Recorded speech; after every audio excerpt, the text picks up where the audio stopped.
বাড়িতে ছোট শিশু জন্মগ্রহণের পরই বাড়ির বড়দের মধ্যে একটা তাড়াহুড়ো পড়ে যায়। শিশুটির কি নাম দেবেন? বিভিন্ন জন বিভিন্ন নাম দেন।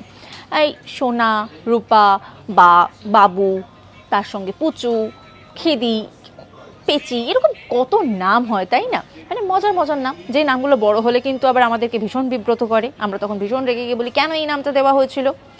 কিন্তু এর জন্য একটা কঠিন আইন রয়েছে।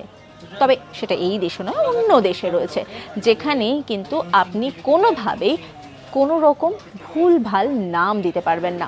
পূর্ব নির্ধারিত নামের লিস্ট রয়েছে, সেখান থেকে আপনাকে নাম চুজ করতে হবে, যাতে কোনোভাবেই না সেই নামটা পরে গিয়ে সেই বাচ্চাটির মনে কোনো এফেক্ট ফেলে। কোথায় রয়েছে জানেন?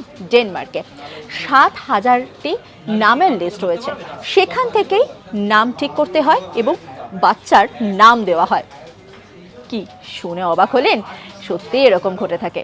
এরকম কিন্তু আরও অনেক অজানা তথ্য রয়েছে আমাদের গোটা বিশ্বতে। আর সেই সমস্ত তথ্যের কিছুটা আপডেট যদি পেতে চান, তাহলে অবশ্যই নজর রাখুন আজ তাক বাংলার ইউটিউব স্ট্রিমিংয়ে।